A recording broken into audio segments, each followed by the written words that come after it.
Halo, selamat datang kembali di channel SKS 369. Senang sekali berjumpa dengan kalian semua. Saya doakan semua dalam keadaan sehat, bahagia, beruntung, dan berkelimpahan tiada tara.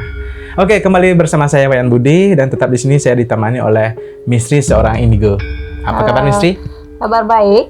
Oke. Sebelum kita lanjut, dukung channel ini agar bisa berkembang dengan cara tekan tombol subscribe, like, share, dan bunyikan lonceng notifikasinya. Oke, langsung saja.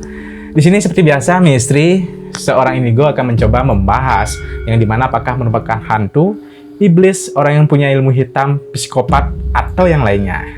Tanpa kita sadari atau tidak, sebenarnya ada makhluk lain tak kasat mata yang hidup di antara kita. Normalnya mereka tidak terlihat. Namun, beberapa orang yang memiliki kemampuan khusus seperti Mistri biasanya dapat melihat wujud asli makhluk tersebut. Beberapa kejadian horor pun kerap terjadi di sekitar kita. Hingga akhirnya banyak orang yang meyakini bahwa hal-hal mistis bisa saja terjadi kapan saja di sekeliling kita. Cerita-cerita horor tidak hanya khayalan atau karangan manusia semata, tapi ada juga yang memang diangkat dari kisah nyata. Baik, channel SKS 369 kali ini akan membahas tentang Lea, yang kerap disebut dengan orang yang mempunyai ilmu hitam di Bali. Mungkin secara sepintas yang kami ketahui tentang Lea, Mistri, yakni salah satu keunikan yang membuat orang penasaran untuk melihat Lea adalah cerita di balik pertunjukannya. Ya. Yang dimana kisah Lea tersebut diangkat dalam bentuk kesenian rakyat, drama tari Calonarang. Diangkat dalam pementasan drama tari, tema yang diusung bersifat mistis dan horor.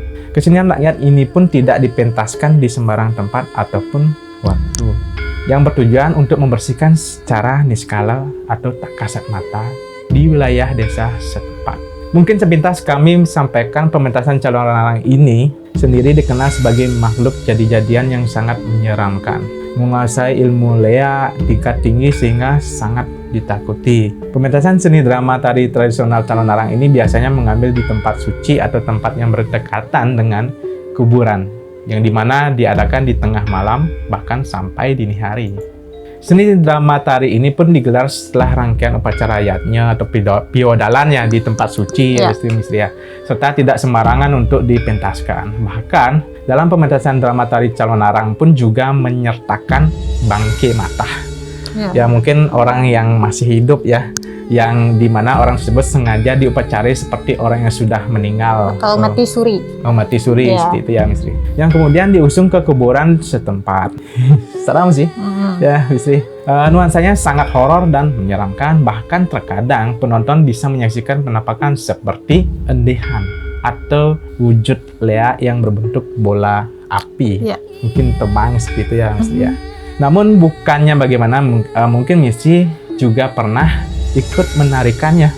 Mungkin bisa pernah menarikan sebagai pelaku seni di drama tari Calonarang tersebut ya. Saya pun juga pernah mengiringi. Jadi memang beda rasanya ketika kita sudah diberikan kepercayaan pada Tuhan ya yang di atas. Tahu betul kisah Lea dari drama tari Calonarang tersebut. Dan Mistri juga nanti akan menceritakan sedikit pengalaman pribadinya Mistri yang pernah melihat Lea ya, Mistri. Tentunya saya ceritakan dalam adakan pertunjukan Calonarang identik dengan cerita antara perang kebaikan Dharma dengan wujud barong, figur dengan mitologi Bali yang berkaki 4 atau berkaki 2 dengan kepala singa, melawan keburukan atau adharma dengan wujud Rangde ya. Yang itu wujud Rangde itu adalah ratu dari para Lea. Dalam mitologi Bali memiliki kuku-kuku yang panjang. Nah, di sini lidahnya menjulur panjang, ya. Wajahnya menakutkan dan memiliki taring gigi tajam yang panjang dan mata melotot. Seram sih. Jadi dua karakter ini selalu datang bersama-sama dalam hidup kita. Serta ada juga adegan keris tajam dihunus kemudian dihujamkan atau ditancap dengan bebas di tubuh Rangda tersebut. Kan ada yang ngunying ya istilahnya juga ya. Namun dengan kesaktiannya sehingga tidak membuat terluka sedikit pun untuk si Rangda itu. Ini adalah hal mistis yang terjadi karena ada kekuatan lain yang merasuki tubuh dari Rangda tersebut. Diiringi dengan musik gamelan Bali yang memacu semangat para penari untuk menusuk tubuh calon arang atau rando sehingga suasana sangat mencekam dan terkesan horor.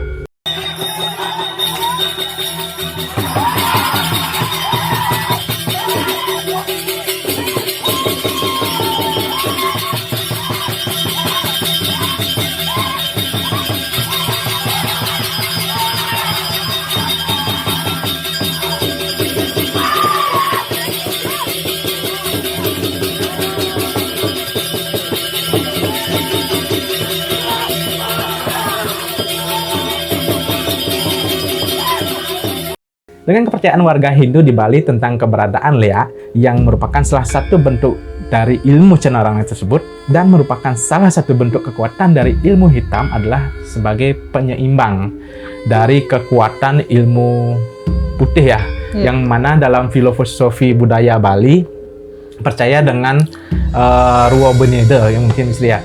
Jadi dua buah perbedaan yang selalu hidup berdampingan. Ada baik, jahat, hitam, putih, plus ada minus yang nantinya bisa menyeimbangkan kehidupan. Nah, dan juga di sini ada yang menyatakan bahwa mitos belaka atau memang benar bahwa jika ada warga yang menyaksikan pertunjukan calon arang harus menonton pertunjukan sampai tuntas. Karena jika tidak, khawatir di tengah perjalanan pulang itu bertemu dengan sosok liaknya nanti. Bayangkan jika sosok liak tersebut menghadang di depan kalian. Itu sih. Jadi baik Menteri dan teman-teman semua, itu tadi secara sepintas yang kami review. Jadi mohon maaf mungkin belum sepenuhnya lengkap terkait dengan leak yang disajikan dalam bentuk kesenian rakyat sakral di Bali. Dan nilai plusnya adalah pertunjukan tersebut bisa membuat kita menikmati alur cerita dari leak tersebut. Nah, oke, kita lanjut. Mungkin Misri bisa ceritakan pengalaman pribadi atau tentang wujud sosok leak yang selama ini diketahui oleh banyak orang. Silakan Misri. Baik Blue Wayan. Leak yang selama ini saya ketahui dan banyak mengatakan berwujud menyeramkan dengan mata besar bergigi taring, perawakan yang tinggi besar serta berbulu, dengan lidah yang menjulur panjang ya. Menurut cerita yang beredar di masyarakat, leak merupakan makhluk jelmaan yang mempelajari ilmu hitam, dan untuk memperkuat ilmunya ia harus mencari tumbal. Ya? Iya. Biasanya leak suka mencari organ tubuh manusia yang sudah meninggal atau mayat. Ya, maka dari itu sering warga yang bertemu dengan yang bisa ngeliat itu ada di sekitar pemakaman atau kuburan. Oh, sering terlihat di sana. Ya, dan juga tidak hanya mayat, leak juga mengincar organ tubuh manusia yang masih hidup. Oh, yang hidup pun dia bisa. Ya, dan tidak hanya itu, leak juga mencari tumbal wanita hamil untuk dihisap darah bayi yang ada di dalam kandungannya. Dan jika di siang hari, leak akan berubah menjadi manusia seperti biasa. Pada umumnya dia biasa, tapi dia mempunyai ilmu hitamnya. Iya. Jadi kita secara manusia bertemu manusia ya seperti biasa gitu. Dan pada malam hari bisa mengubah diri menjadi leak dengan segala ritual yang ada, yang mereka pelajari lah ya. Ritual yang sudah dipelajari. Saya pernah mendengar dan melihat secara langsung salah satunya yang dimana leak dapat mengubah dirinya seperti hewan kera, babi, dan ular. Celulu atau leak gundul setengah botak yang dengan wajah seram yang ada taringnya, garuda emas, dan wujud lainnya. Serta juga dapat berubah wujud menjadi yang seperti bola api itu ya. Yang itu paling sering ya. Sering ya. Bahkan pernah juga saya mendengar leak bisa berubah menjadi mobil. Hebat ya. Yang dimana cerita tersebut entah benar atau tidak, ketika mobil tersebut dipukuli dia bersuara seperti ada sakit kayak gitu. Kayak kita dipukul kan sakit ya. Terdengar enggak masuk akal ya? Ya, kayaknya itu nggak masuk akal juga sih. Hebat ya. Iya. Ya, jadi saya juga ada cerita punya guru di sekolah.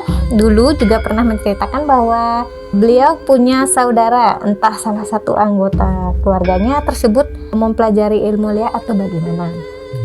yang dimana suatu ketika keluarga tersebut mempelajari ilmu Lea, mempunyai anak yang baru dilahirkan. Namun orang tua si anak tersebut ketika menggendong anaknya, seperti ibu-ibu menggendong anaknya itu ya, melihat anaknya adalah makanan yang enak. Itu dilihat seperti buah pepaya yang dimana orang tua dari anak tersebut sudah membawa pisau untuk mengirisnya. Ya. Namun untung saja guru saya yang dimana saudara dari orang tua anak yang baru dilahirkan dengan cepat mengambil anak tersebut. Seperti itu. Sehingga anak tersebut terselamatkan. Ya, semoga ya mesti. Ya. Amin. Benar-benar. Wah, benar-benar nggak kebayang ya Misri. Iya. Jadi bisa saja kalau dilihat dari cerita tadi membuat orang yang punya ilmu hitam atau Lea tersebut tidak menutup kemungkinan sadar atau tidak sadar anak bahkan saudara sendiri bisa menjadi korban atau tumbal. Ya, itu sering. Wah, benar-benar di luar nalar, di luar logika. Oke, Bloyan, saya juga sedikit juga menceritakan pengalaman pribadi saya melihat Lea yang bukan berarti Lea dalam bentuk seram itu tidak, tapi yang sudah menjadi pertama kali itu melihat bola api. Bola api. Ya, biasa kan kita dulu itu membuang sampah lah ceritanya pagi-pagi di suatu tempat yang memang itu tempat yang paling sering dikatakan karena banyak pohon kamboja atau orang kita bilang jepun ya, jepun. Ya itu banyak dekat rumah ya, itu pohon jepunnya banyak.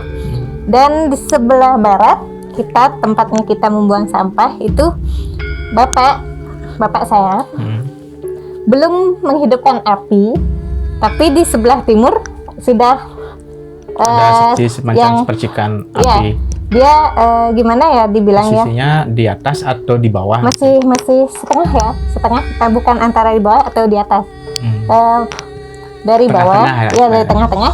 Dan itu semakin naik. Karena saat itu saya belum mengerti apa itu. Untungnya saya tidak berbicara. Ya seperti itu. Memang nggak boleh bicara ya? Seandainya kalau kita ketahuan, mungkin ya seperti yang bapak saya katakan, mungkin saja kita dikejar. Ya, seperti itu. Ataukah memang sengaja dia menunjukkan pada kita karena itu masih sekitar jam 3:30 pagi lah, seperti itu. Ya untungnya waktu itu ya namanya kita masih kecil, untungnya saya tidak berbicara dan itu saya ingat sampai sekarang.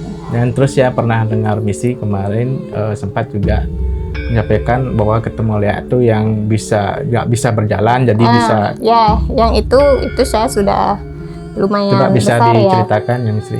Yang orang tersebut selama ini tidak bisa berjalan dan hanya berbaring di tempat tidur saja. Dan itu pada saat ada suatu upacara lah di rumah itu. Memang keadaan rumah sepi, tidak ada siapa-siapa. Dan kebetulan saya dan paman saya untuk pulang karena upacaranya tidak di rumah, di luar rumah gitu. Dan itu yang kami lihat dari jendela ya, kami tidak berani membuka pintu. Yang kami tahu dia tidak bisa berjalan. Dia tapi kena tiba-tiba sakit ya? Ya, memang dia. Tapi itu memang diketahui dia itu mempunyai ilmu hitam. Ya, semua keluarga sudah tahu. Makanya kita tidak diberikan untuk pulang pada saat upacara itu. Tapi namanya kita gini bandel lah ya dibilang, kami pulang dan itu terjadi senja. Kalau kita bilang sandikala ya, sandikala itu rawan. Jadi dia bisa sana untuk berubah ritual yang apalagi dalam kita keadaan di desa. Dia pertama berjalan seperti ular. Dia berjalan. Dia padahal nggak bisa berdiri kan? Maksudnya berbaring. Secara berpikir kita mungkin karena dia tidak bisa berjalan dia berkelak-kelak. Tapi kenapa harus berkelak-kelak? Kenapa tidak ngesat gitu? Yang secara umum kita tidak bisa berjalan kan ngesat ya? Iya. Ngesat. Ya ini enggak, dari badannya dia seperti seperti ular ya. Dan itu mengelilingi rumah. Mungkin dia tahu kita ada di rumah. Dia mungkin sudah mengintip atau bagaimana. Dan setelah berputar, kemudian dia loncat-loncat seperti kera. Iya. Wah. gimana berjalannya Gimana pera ya. padahal dia nggak bisa berdiri. Iya. Tapi Secara umum kita berpikir Iya. dia tidak bisa berdiri, kok kenapa bisa loncat? bisa seperti kayak ular, dia Iya. bergerak setelah itu dia bisa loncat-loncat seperti kera. Aha, Nah, iya. itu kesaktiannya yang mungkin Kehebatan kehebatannya ilmunya Ha-ha. itu yang menyebabkan dia bisa seperti itu ya. Iya. Nah, Tapi itu mesti mengintipnya seperti apa? Atau mengintip atau memang tanpa sengaja mesti kita mengintip karena kita sudah tahu dia akan datang. Karena dia turun dari rumahnya ada di atas dari rumahnya kita gitu. Jadi saat paman saya tahu dia keluar dari rumahnya, paman saya nutup pintu. Ya namanya di desa jendelanya kan kayu-kayu seperti Iya. itu. Jadi ada celah-celah Celah-celah yang bisa seperti itu. Untungnya saat itu bapak saya datangnya cepat. lebih apa? Jadi kalau tidak ya kita akan terkunci di rumah seperti itu. Serem. Iya. Serem banget. Jadi itu pengalaman ya, Iya, yang pengalaman. memang tidak bisa dilupakan ya. Tidak, istilahnya. namanya kita adalah dapat berkah seperti ini ya. Kita tidak bisa menolak dan juga kita tidak bisa meminta. Jadi kalau dibilang saya seperti ini, pernahkah punya rasa takut? Ya, Iya. rasa takut. Namanya manusia. Iya. Tapi karena sudah terbiasa seperti ini ya kita anggap kita sebagai tontonan saja seperti itu. Benar. Jadi udah terbiasa untuk melihat hal-hal yang tak kasat mata pun di luar nalar ya. Iya. Baik teman-teman semua, kita tadi sudah membahas terkait leak yang kerap disebut dengan orang yang mempunyai ilmu hitam di Bali, versi channel SKS 369. Tetap kami di sini menyampaikan bahwa semua yang kami sudah bicarakan tadi adalah sebuah gambaran atau kacamata misteri sebagai seorang indigo. Kembali lagi kami serahkan kepada teman-teman semua, apakah teman-teman mempunyai pendapat yang sama atau teman-teman mempunyai pendapat yang berbeda. Atau bahkan jika ada teman-teman yang mengetahui lebih dalam tentang leak, silakan komen di kolom komentar yang ada di bawah. Oke, terima kasih yang sudah menonton video kami sampai akhir. Jika ada yang kurang dari penjelasan kami di atas, kami mohon maaf. Dukung terus channel ini agar bisa berkembang dan kami semakin semangat untuk membuat video-video horor selanjutnya. Dukung kami dengan cara LKS.